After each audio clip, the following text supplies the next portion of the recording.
the intro.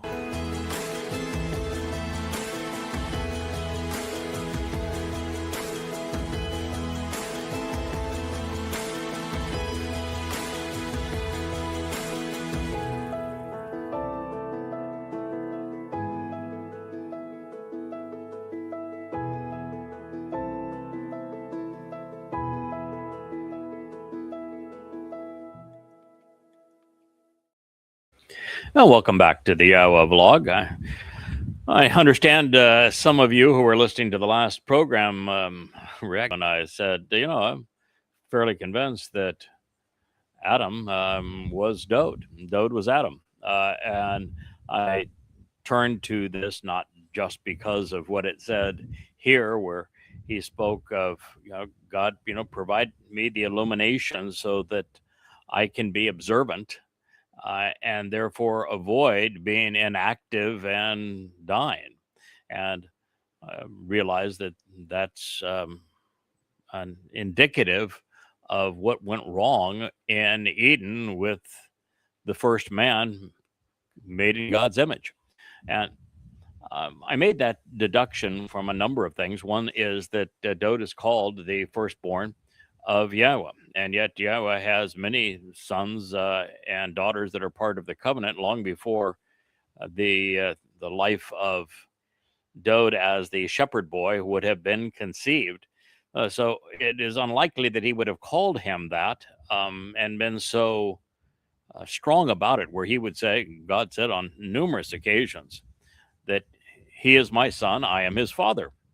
The one person that he literally conceived and brought to life as a son of his would have been Adam. God conceived from the very fundamental product of the creation of the earth, and breathed into him. He personally breathed into him his soul and his neshama, his consciousness and conscience. And so Dode fits the description of firstborn son of God. The second reason I have said it is that should be apparent, it is to me, that there is no way that God could have made the statement that he chose Dode when all he would have known is his first 8 years, and even those at a distance when he was shepherding sheep in Bethlehem, where there is no reference whatsoever to God introducing himself or them having a conversation, God teaching him anything prior to the time that they would meet under the auspices of Shamuel anointing him and Yahweh's instructions. And so it isn't possible for God to say, I know him. Now, if you want to say, well, God can see the future, so he knew what he was going to turn out to be. Well, if he saw the immediate future, he wouldn't have chosen him because it didn't turn out very good. And second of all, the moment God turns to the future to evaluate a relationship based upon what it's going to be, as opposed to enjoying it develop, then he destroys the whole purpose of it. So that's not a good answer. Therefore, it is logical to deduce that Dode's soul was placed in others throughout time, and that along the way, God got to know him and developed an affinity for him. And this is something we need to accept, because God can place a soul in anyone at any time, and he is absolutely entitled to play favorites, particularly on important things. If he wants something done and there's really no one that is paying attention to him or responding to him, which is most of human history, he needs to intervene, but doesn't want to contravene free will or make a big scene. Then God's only way of doing it is to work through people. And the best thing to do is insert somebody that he's comfortable working with, that he's can trust, that he's done things with in the past and who have proven reliable, observant, responsive, thoughtful, and indeed trustworthy. So this is something that if we're going to follow along in God's story, we need to get comfortable with. A great example was Enoch. Another example is Elia. Clearly, Dode has more than one life, and so does the individual in the role that I am fulfilling for Yahweh. Turns out far more than what I had previously anticipated. But that is God's style, and it's ingenious for him. He can keep his story on track and do so very quietly and methodically and consistently and deliberately, comfortably, and enjoyably for him. So this is something that I've come to appreciate the more that we have studied his testimony. And when you consider that, initially, Yahweh and Dode, particularly as they were coming to know the life around them and various animals, they developed a fairly good relationship. And then Adam went through a moment, certainly a prolonged time, where he was no longer observant, no longer particularly responsive. He wasn't particularly thoughtful and certainly not trustworthy. And this actually is invocative of what happened with Dode. And when you consider Adam's response to God after the episode with the tree of knowledge, he passed the buck. He said, "Hey, the woman, she was the one. The woman you gave me, she was the one that handed it to me, so I ate, and had you not given me that woman, it wouldn't have happened." He's passing the buck. If you read Dode's 51st Psalm, it sounds just like Adam's response to God, even worse. And so anyway, I read the text and you think about, okay, what would have happened and why these terms, why firstborn son was used, why the implications that we've read in the 13th Mizmor, and the whole purpose of Chokmah and Bien, intelligence and understanding, is to go from Yada and Dayat to knowing where the pieces of this puzzle, what they look like, to fitting them together properly.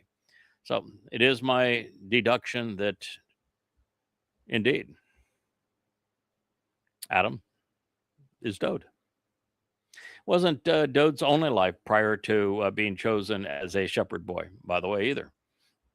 And this would make Dode 6,000 years old. And it explains a lot of the timeline, and I hope to go through this at one point, as to why Enoch was allowed to stay around for a particular time, why God waited to take him, because he would make it through the conclusion of Dode's life. Dode at the end of his life has a tendency to swirl down a bit, and that's when God provided Chinook, and that's probably when Enoch earned God's favor, when he started looking after Dode. And that would be really the only way at that point for Chinook to earn God's favor, because there was nobody else with whom up to that point Yahweh had a relationship with other than Dode. So it would be by looking after him. And I checked the timeline.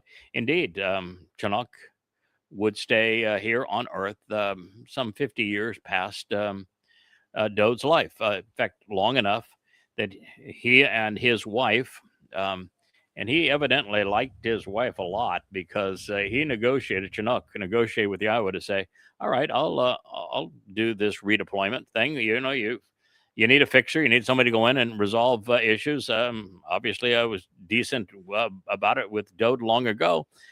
Sure, I'll do it, but she comes with me. Good women are sometimes hard to find. You find a really good one, you want to have them accompany you. So I have a monogamous marriage with lots of different applications of the same woman. Kind of fun. So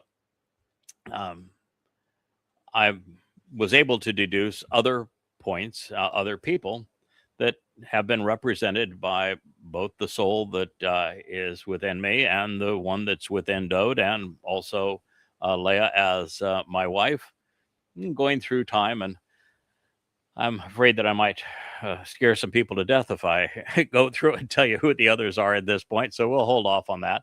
But I've shared here with our team who I think I have roles I have played, Leah has played, and that Dode has played, so that Yahweh had a chance to get to know him. Anyway, he continues in this particular Mizmor. We're considering the 13th. And he says, you and I are in agreement that it is essential you consider answering me, Yahweh. Interesting proclamation. And for him to say this, several things have to be true. One is that he knows now that he is going to be doing something with Yahweh that normally would require a response. And in the study of the Moed Mikre, these invitations to meet with God, it is our responsibility to respond to God and to meet with him on these dates. And Dode now, by fulfilling the first three and knowing he's going to do so, is just saying, okay, well, the corollary also applies. Since I'm fulfilling them, you have a responsibility, Yahweh, to answer me. And so you and I are in agreement that it is essential that you consider answering me, Yahweh, my God. Illuminate my eyes, negating the possibility that I become inactive and die. Now, this can be read two ways. One is he recognizes that, he was indeed Adam, and that he became lethargic, and God's promise to them was that if you ignore his advice, you will, in fact, die, particularly if you're not observant, paying attention to his instructions. And it also would mean that as Dode volunteered to fulfill Pesach as the lamb and his body was sacrificed, he didn't want his soul also to be extinguished at that time. So he wanted to make certain that he continued to be active all the way through Chag Matzah, so that in fact we need the Rich, we need the cover for the books, please. We're going to put the cover on the books to keep them from rain and books is not a good thing. So here we go. We're going to throw the cover on the bookshelf here. As for me, I think I'm going to survive. It's not going to be long enough. I'm going to survive, and I'm drip dry, so that's not a issue, and it's not a particularly cold rain. So what he's saying is that so long as he is thoroughly observant, paying attention to what's going on, remains active through the process, that he will not die as he fulfills Pesach, that he will continue to live through Matzah and into Bikurim. This is Mizmor Psalm 13:3.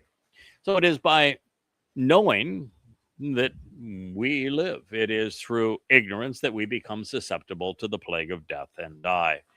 To benefit from the covenant, we must actively engage in it based upon the conditions Yahweh has illuminated. The slanderous and disingenuous testimony of Shaul Paul, who God calls the plague of death, as presented in his Christian New Testament. Paul wrote the first 14 books of the New Testament, and he inspired the next 3 or 4, including the book of Acts, Mark, and Luke, which became the basis also of Matthew. And the New Testament prevails by robbing Dode and his people of their dignity. In its place, he gave rise to the most anti-Semitic institution the world would ever know. Christianity demonizes and dehumanizes Jews, accusing them of killing the Christian God. Pretty preposterous concept, isn't it? You killed Jesus. Okay, well, if Jesus is God, how did men kill him? Oh, well, they don't have a good answer for that.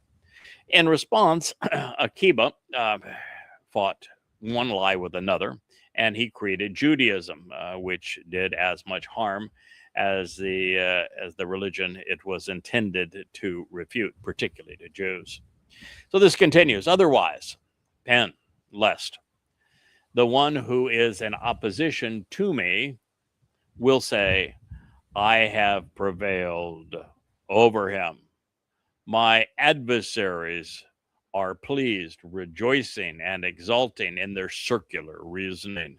as I am dislodged and removed, toppled from my righteous and rightful position. Ms. Moore lyrics to sing Psalm 13:4. Yeah, the big issue with Christianity and indeed with Judaism is that they actually celebrate prevailing over Dowd. Maybe they don't know they're prevailing over Dowd, but they should. That's what they have done. They have robbed Dowd of his title, Son of God, robbed Dowd of his title, Chosen One. They robbed Dowd of his title, Messiah.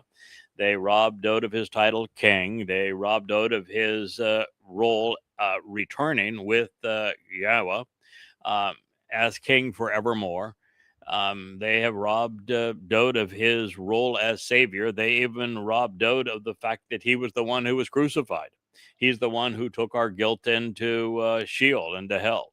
So Christianity is essentially thievery of Dowd. It is character assassination that has created the religion, and they gloat over their their mythical replacement, their caricature, and pretend that they have somehow prevailed over what they call the Old Testament and its law. Nothing could be farther from the truth. But as much as God's people, Jews, have convoluted the story and have failed to recognize what Dowd has achieved, they've aided and abetted their adversaries, Yahweh's adversary and Dowd's.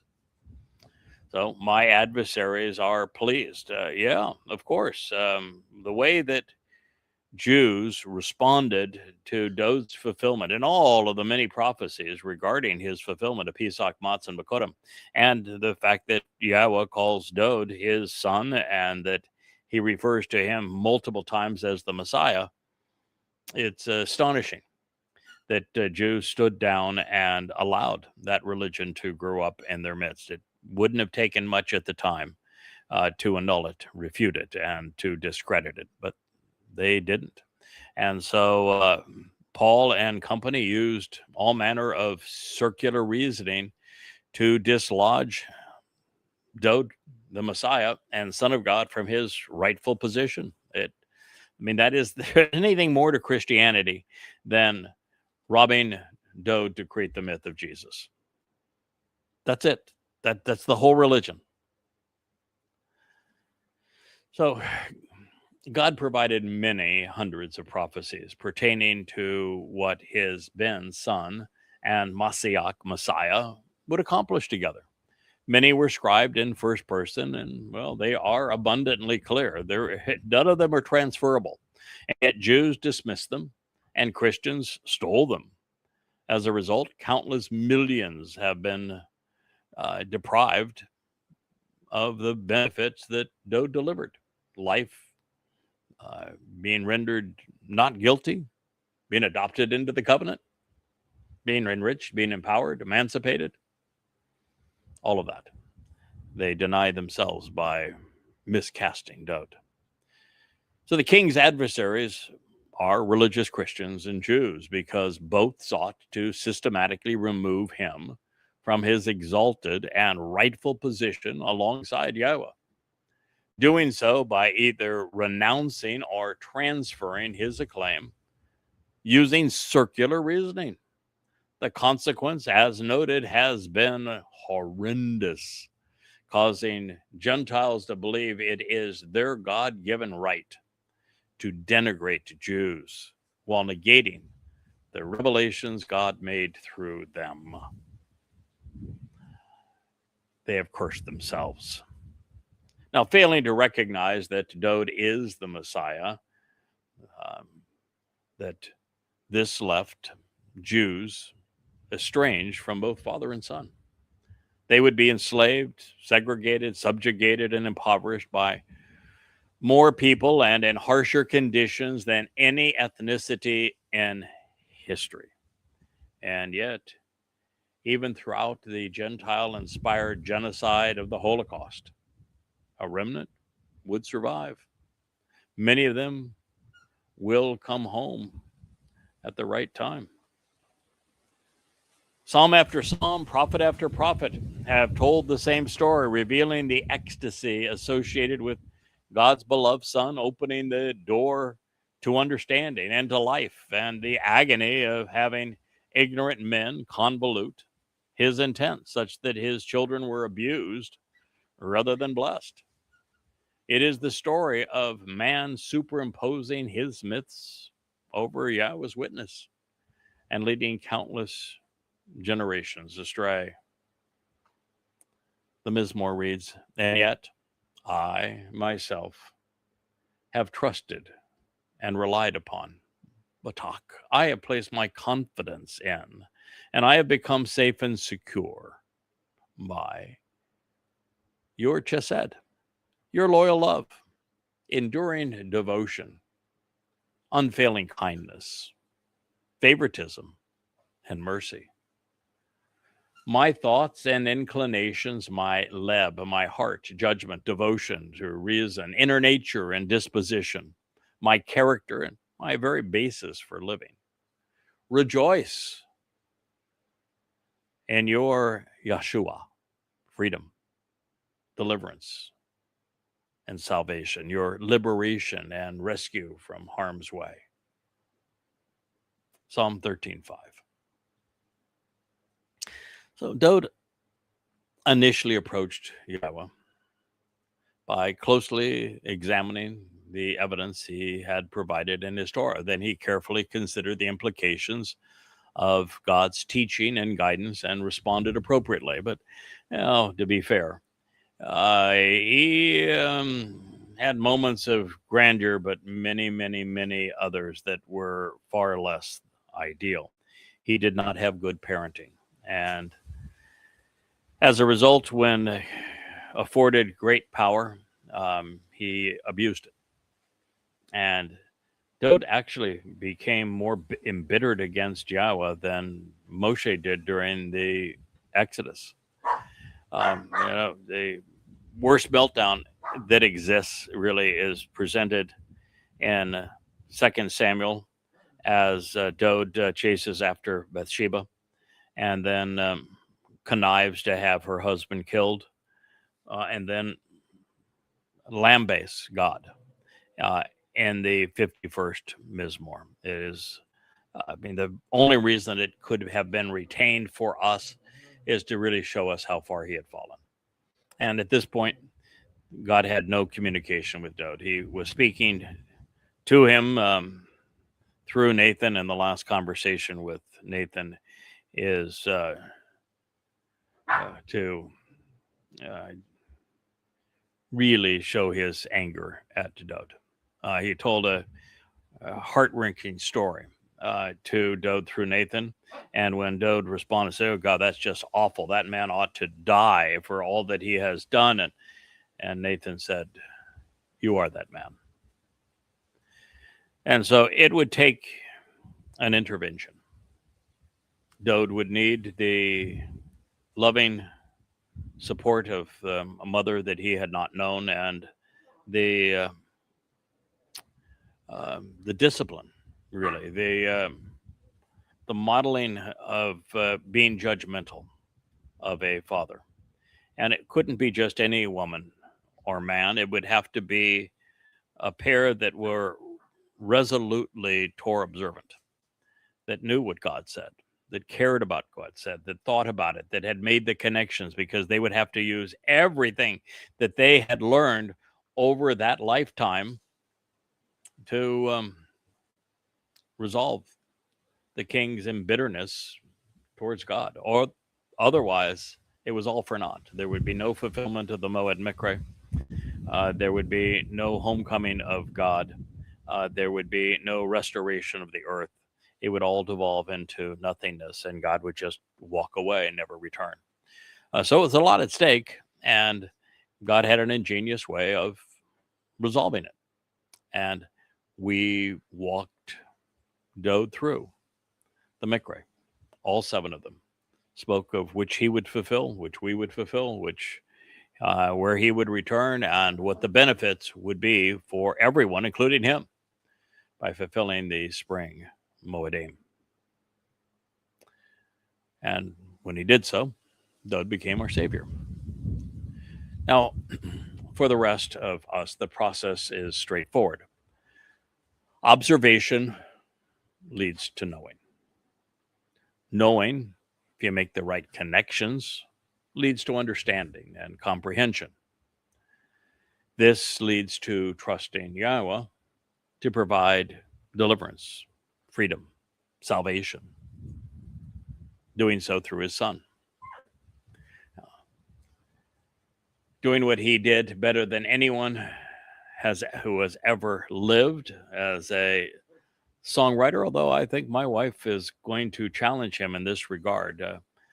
I think that what she is able to achieve now and writing the lyrics and melodies for songs and conceiving the vocals for them and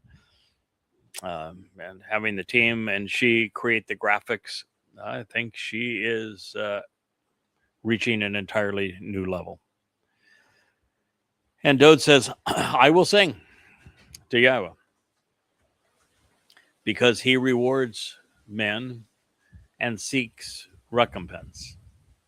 Gamal, he deals fairly with me, bountifully bestowing benefits on me like all the children he raises and weans me while requiring on my behalf restitution and accountability. Psalm 13:6.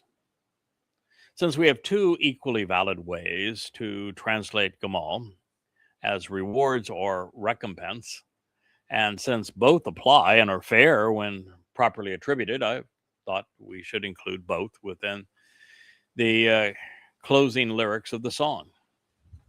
We should admire and appreciate Yahweh for doing both, for honoring his promise to bless his covenant family while holding those accountable who have sought to denigrate and abuse Yahweh, his covenant family, and those who serve with God. So as is our custom, here is that Mizmor, was a short one, from beginning to end. To the enduring leader, a song of Dode the beloved. Yahweh, for how long, especially on behalf of the restoring witness, will you allow me to be overlooked? He knew the answer, of course, because I had told him. Enduring eminence, eternal director, for what extent of time will you conceal the direct and close association of your presence with regard to me? It wasn't actually concealed, but the fact is, the words were there, but Jews and Christians never saw them. For how long, and on behalf of the restoring witness to the eternal testimony, will I set forth counsel and advice from the tree of knowledge through my soul? It was Dode's soul who would be the source of the tree of lives, and it was the tree of knowledge that would explain how to capitalize on what Dode's nefesh soul would do. The dissatisfaction of having been pushed away, which is what everyone, Christians, Muslims, Jews, have done. Disregarded and discarded. It's upon my heart and my thinking every day, as it would have to weigh heavily on him. It's one thing to make the sacrifice to fulfill Pesach by being crucified and matzah by carrying our guilt into Sheol, hell. And it's another thing to be disregarded for it, to have the religions of Christianity in particular, and then Judaism, actually steal from Dode what he had achieved. Can you imagine making a sacrifice of that extent, only to have your own people not only rob you of it, but replace you with a false Messiah? Claiming the false Messiah was going to be the savior, and that false Messiah led to the diaspora and to the renaming of the land Palestina, and to the death of thousands and millions of Jews and shuttles and holocausts and the like when Dode was offering salvation. So you and I are in agreement that it is essential that you consider answering me, Yahweh, my God. In the case of most of us, our role is to respond to God. That's my role. God has something he wants to communicate, something he wants done. And when we answer the call and respond to him, good things happen. Dode was in a unique position in fulfilling the spring Moedim, and that he was now reliant on God responding to what they would achieve together. So illuminate my eyes, negating the possibility that I become inactive, lethargic, and die. He did not want to repeat the situation that caused the estrangement in Gan Eden. Otherwise, the one who is in opposition to me will say, I have prevailed over him. That would be Hasatan and the religious founders like Akiba and Paul and Muhammad. My adversaries are pleased, rejoicing and exalting. In their circular reasoning, I am dislodged and removed, toppled from my rightful position. Circular reasoning is an interesting term. The basis of the word church? You won't find church anywhere in the Greek text of the Christian New Testament. It doesn't exist. Church doesn't exist. Christian doesn't exist. Gospel doesn't exist. The name Jesus doesn't exist, nor does Christ. But church is interesting here. Church is a replacement for ecclesia. When Paul and Pals wrote ecclesia, which means in Greek to call out, some numbskull along the way said, "Oh well, we'll give that a title. I don't like the Greek text. What called out of what? We don't want them called out. We want to control them. Come on, call them into our building. We'll call it a house of God. We'll fleece them. We'll control them. We can't have called out. Called out sounds too much like that Jewish thing, that the mikra, to be invitations to be called out. We can't have that. So we can't have it translated called out. So let's come up with something else. Oh, I know. I got a great idea. Let's choose church. That'll be great. I can hear Satan laughing now. Church, there's only one entity that was named church, and she was the daughter of Helios in their Germanic religions, so pervasive across Europe. Her name was Church, and pronounced just like church.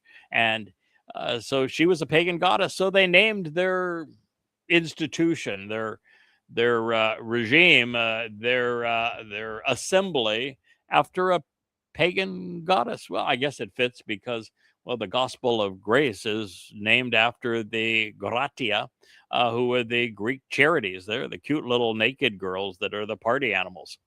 So Christianity has some explaining to do in this regard.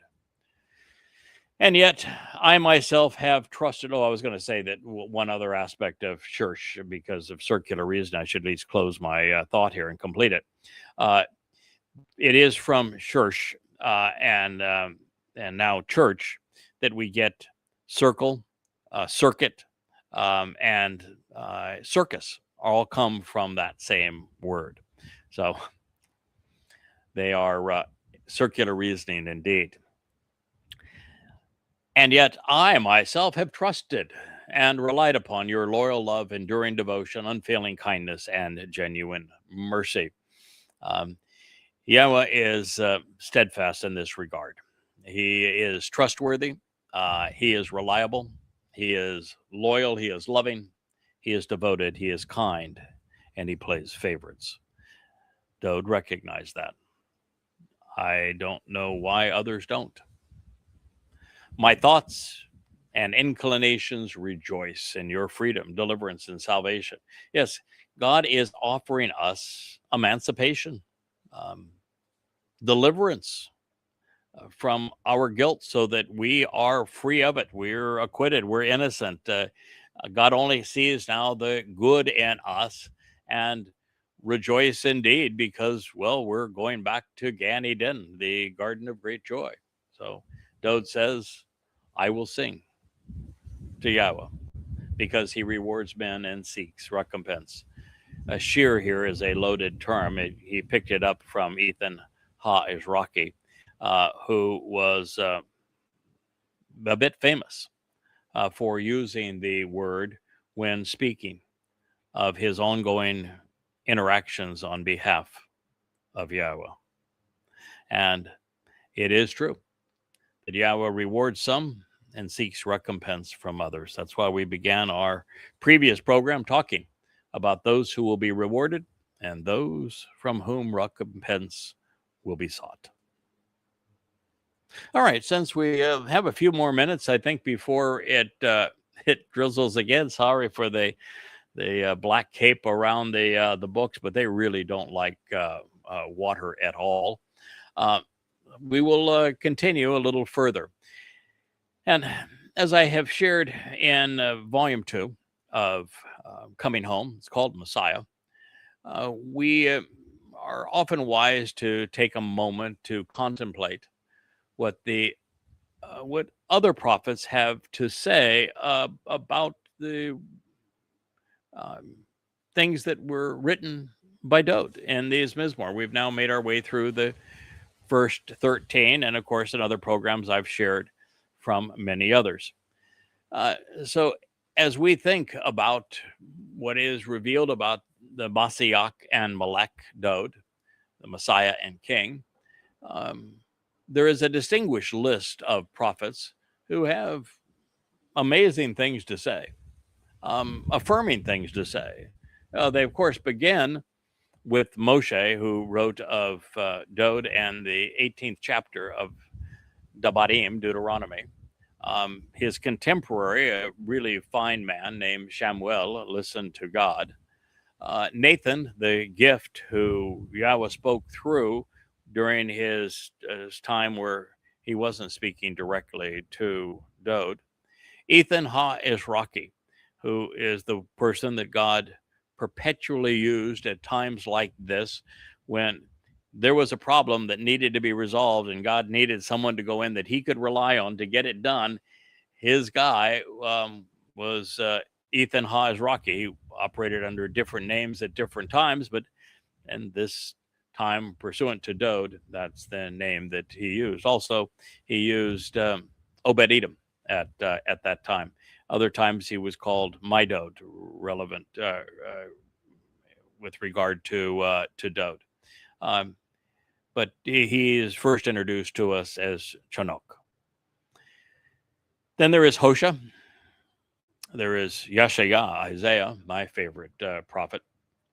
Yirmiyah, I'm not trying to slight Yirmiyah. He says there's many, many spectacular revelations through the prophet Yirmiyah. And oh my, the closing statements, in fact, the entire book of Zechariah is indeed brilliant. So these are some that we will consider. Oh, to that list too, you'd have to add Yoel. And how about the prophet Chabaoth? Embrace this. He provides an amazingly detailed and comprehensive condemnation of Paul, who is Dode's principal adversary. He's the plague of death. He's the author, of course, of the Christian New Testament, but God calls him the plague of death. And while that's vital on its own merit, the intrigue is highlighted by the fact that Paul quotes from Chabaoth. He also quotes from Dode, and he's the one that said that Dode was dead and buried. Not so much, pal. The very prophecies which were written to condemn Paul, Paul cited, which makes those kind of fun. And this affirms a sad reality.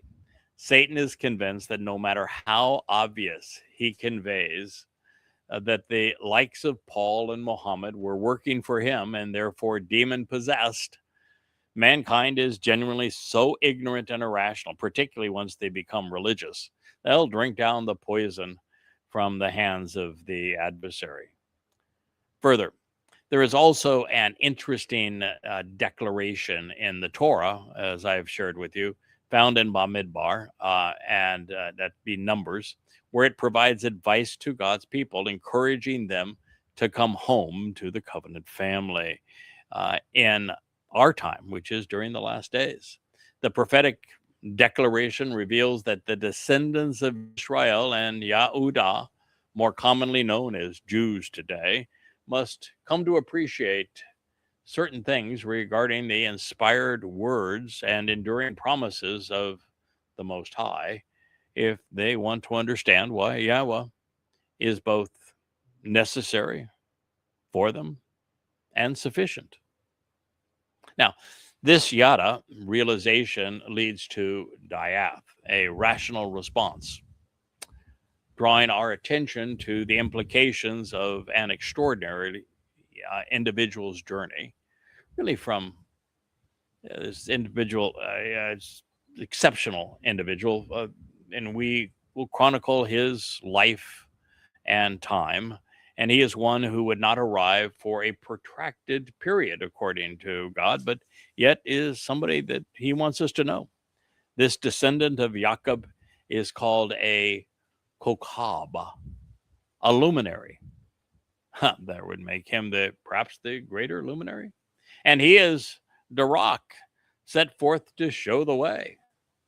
Now, fortuitously, now based upon our multiple reviews and ongoing review of the 89th Mizmor, we realize that he is speaking of Dode, and also recognize this as we consider the first chapter of Bereshith, the first book in the Torah.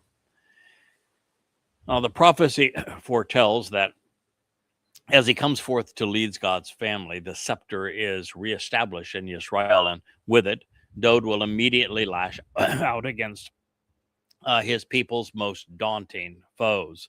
Moab is specifically mentioned, which means, who is your father? And that's an interesting thing, just because it's used, bandied about by the socialist progressives and today, and by the religious in their boisterous rebellions. And along with them, Yahweh's protective shepherd will conquer Edom. Edom being particularly interesting because that's derived from Jacob's twin brother. The legacy, and I think to some extent, Edom became the legacy of Imperial Rome and the Roman Catholic Church. It speaks of as we hear about Esau, he had particularly curly hair, and he was a reddish color. Most don't know it, but Caesar, that title, doesn't mean king. It means curly in Latin, which means that evidently Iusus Julius, as he is now known as Julius Caesar, was hairy, and that's how that title followed him. And Rome is best known for adorning their everything really in red. That was the color of Rome, boy. It's like Tiger Woods on Sunday, where it's Sunday red, and you dare not wear a red shirt or you'll be condemned of stealing Tiger's look. Well, Rome showed up in red, and if you showed up in red, then you were trying to impersonate Rome. And so I see traces, clues between Edom and Imperial Rome, which grew into the Roman Catholic Church, disposing and dispossessing Jews while incarcerating the satyr, as we're going to find here, the satyr in this story, which represents Satan, whom they clearly worshipped in the process. And as a result, Israel shall live. So this is an interesting excerpt. It's from Bamidbar, becoming one of my very favorite books. One of my it's not just a favorite book in the Torah, one of my favorite books, period. It just, every time you turn to something in Bamidbar, there is a powerful prophetic lesson. So this reads, so now at this time, behold, I am going to approach my people. You and I have agreed to walk together. I have decided to provide counsel to you to show the way to the benefits of the relationship regarding what the people will engage in and act upon regarding your family in the last days. Well, that's really interesting. So God is speaking to Israel and therefore through them to us by way of Moshe. Um, and he says, so now at this time, I want you to pay attention. Behold, I am going to approach my people. You and I have agreed to walk together. I have decided to provide counsel to you, to show you the way to the benefits of the relationship regarding what the people will engage in, what they're going to engage in and act upon, what they're going to do regarding your family in the last days. So the purpose of this is for us now. God, 3,450 years ago, gave prophetic insights in his Torah of what we would experience now so that we could share that with you so that you were apprised and forewarned. The prophetic declaration, the name of the one who listens to the enduring promises, the future proclamations, and the inspired words of God, and who knows and makes known, that would be Yada, information leading to understanding. Dayath is also a reference to Yada as the Choder. He has the spirit of Dayath. Regarding Elion, now that's translated most of the time as most high, but that's really not accurate. The reason it's not accurate is El would be God, and it can be rendered mighty one or that sort of thing, but El is God. On as an ending would mean all things pertaining to. But it's got a yod in the middle, which speaks in ancient Hebrew of a hand reaching out to us, and the yod, which was originally a yod, hand, um, was used to speak of influence, of action, of things that you do, or the way that you could, influence things around you. The hand of God, for example.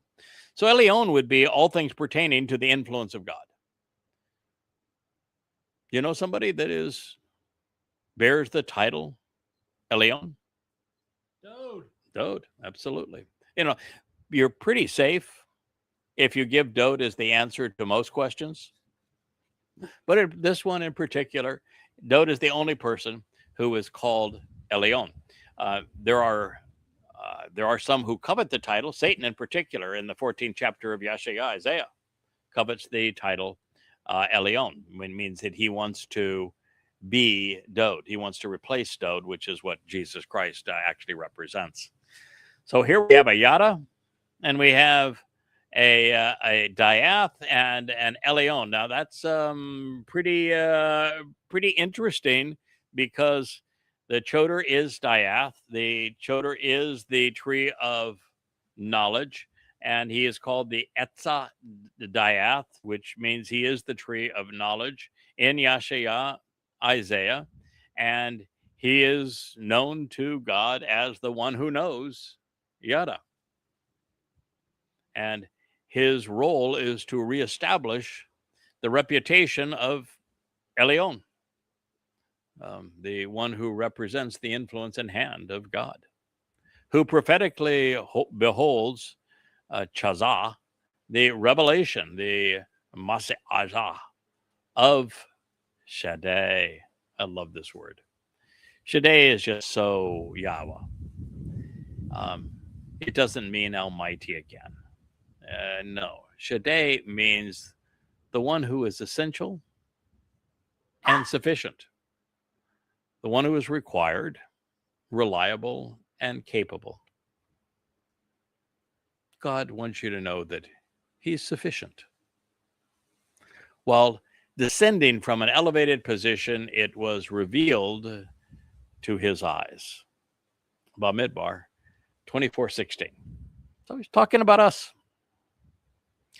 I see him in the future, emphatically expressing his will, with ongoing implications throughout time, but not now at this time.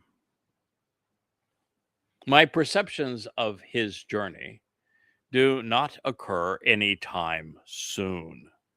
As a luminary, a brilliant celestial body of enormous heavenly power, he shall shoot out and come forth to show the way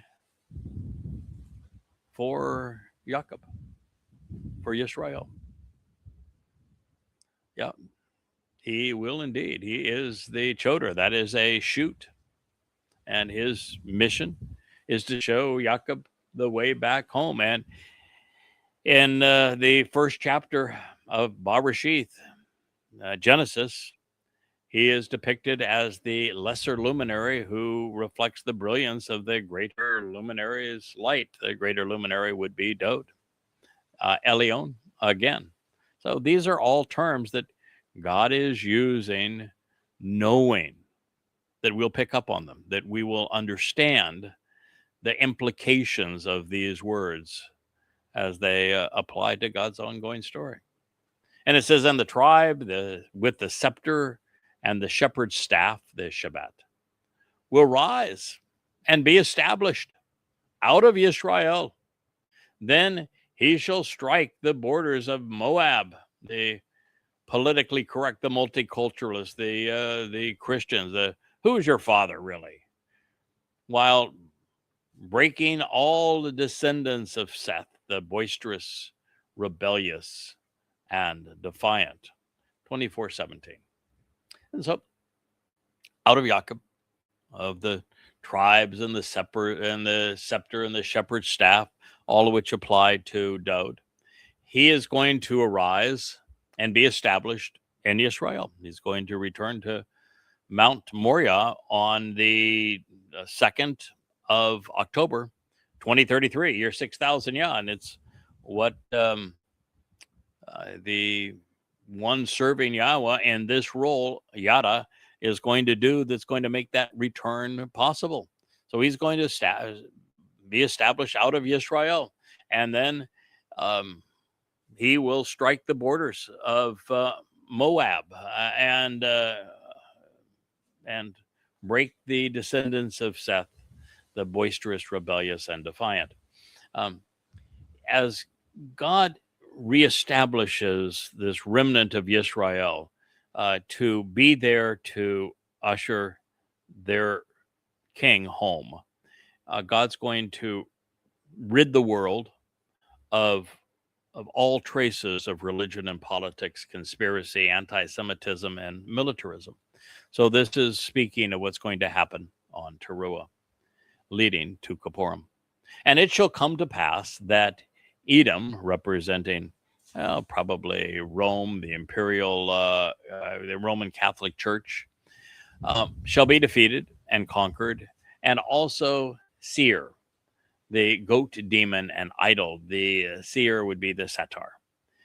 In opposition to him will be incarcerated and held captive, and then Israel will engage and act victoriously and powerfully.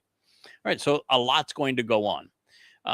At the time that I would have translated this, I would not have known what I know now, that the Rahab, the combination of Satan and man, that is so devilish, that is now pursuing the Fourth Reich.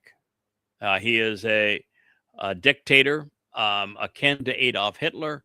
He has embodied all of the Roman-esque things from ancient Rome. You know, you had the imperial Rome become the Roman Catholic Church, which was then usurped by Hitler to become the Third Reich, and now by Trump to become the Fourth Reich. And so this is what he represents. In fact, his coming out party in Jerusalem will take place on the Ides of March, which is the most celebrated day in ancient Rome. It not only celebrates the basis of their Easter, the things that they observed on behalf of Bacchus and Dionysus. They really liked Dionysus better than Bacchus, same god, but different name. And all of those events were celebrated on the Ides of March, but this is also the day that Julius Caesar was stabbed to death, and Rome went from the Roman Republic to Imperial Rome, with the emperors being perceived as gods. So there was really nothing that was more extraordinary for Satan and his creation of what would become Christianity through the Roman Catholic Church than these actions, nor his subjugation and oppression of Israel than what happened as a result of this. I mean, it was very shortly after this that we find um, uh, Israel occupied and pummeled by Rome. And so this is a message to Israel. These are who are going to be involved. And he calls this demon idol that is Rahab elsewhere a seer in this particular statement. And he's finally at the end of this happens on Teruah in year 6000 Yah, the 24th of September 2033. Satan is incarcerated. He is held captive forevermore. And then Yisrael will engage and become vigorous and powerful again, Bamidbar, by pondering the word, Numbers 24:18. So yes, even in the Torah, we find Yahweh calling his people home while predicting how Yada and Dod will work together with Yahweh as the greater and lesser luminaries to quell Yisrael's foes and restore the nations of its vigor. His advice is to be there in the last days when all of this occurs. And we will examine so many more prophecies as we go forward. Our hope is that over these, particularly this next month, that we will detour a little bit away from presenting Twistianity as we are downstairs, and a little bit from presenting these Mizmor, Dod's thoughts, and our ongoing explanation of who Dod is, restoring his rightful place, as well as Yahweh's name. And even the last word picture, although we have quite a ways to go in our development of all we can learn from it. Because what we're planning on doing is to examine. That was a hand that reached for my iced tea there, not knowing that that is my go-to when the throat gets a little bit parched. I do have a tendency to talk a lot. That we're going to do a number of shorter programs on the key elements of what we have learned. What is the covenant? How do you participate in it? What are the Moedim? What do they represent? How do we know who fulfilled them and how we are to capitalize on them? How do they pertain to being part of God's family? How do we know the proper pronunciation of Yahweh's name? What is it that we know about Dod that is so different than what people have been led to believe? What is the future of Israel over these next 7 years? Who is Yada? And who is the Choder? Who is the Nakar, the observant foreigner that Yahweh has spoken of? And why should it matter to you? Why these books exist as Yada Yahweh, why we chose this unique translation style to convey God's intent and message to you. What does Torah actually mean in terms of guidance and teaching and not law? How does God work and communicate to people? And why did he choose that very unique approach of working and speaking through individuals of his choice over time, as opposed to directly? Why God hates religion and prefers the covenant relationship instead. the very nature of our planet and how it relates to the microcosm of Eden and how these are really similar things, how God's going to return the planet back to the conditions of Eden, and what he is expecting from us. Why there won't be many that will participate in the upcoming Shabuah harvest, because God can't trust them. And why we have 1,000 years to help people earn God's trust so they can be enriched and empowered and be able to leave this planet and explore the universe with the one who created it. There are just so many themes that I want to be able to share. The nature of the Hebrew language and how it is is replete with verbs that are not stuck in time, but that are all shaped and shaded so as to express relationships and free will, causation. It's just so many just fundamental core things that are important to know, and we're going to do our best to explain them. And so they'll just be turn on the camera. We'll do 15, 30 minutes on one subject and try to explain it the best we can, go on to the next, and then the next, and the next, and leave a interesting legacy of the fundamental footsteps that one would take to out of religion, out of politics, and into God's company. So that's part of what we're going to do going forward. And so hopefully Rich is able to capture some of Miss Leah with Kara sitting here to the bench, and Wookie here as the loyal dog at my feet, Asher not too far away, as the menacing clouds continue to blow by. It's getting chilly here, which means that rain is imminent. And so we'll say thank you for listening, and we will try to duck out of the wetness here and cover up the rest of our equipment. Thank you so much. Look forward to being with you tomorrow. Good day.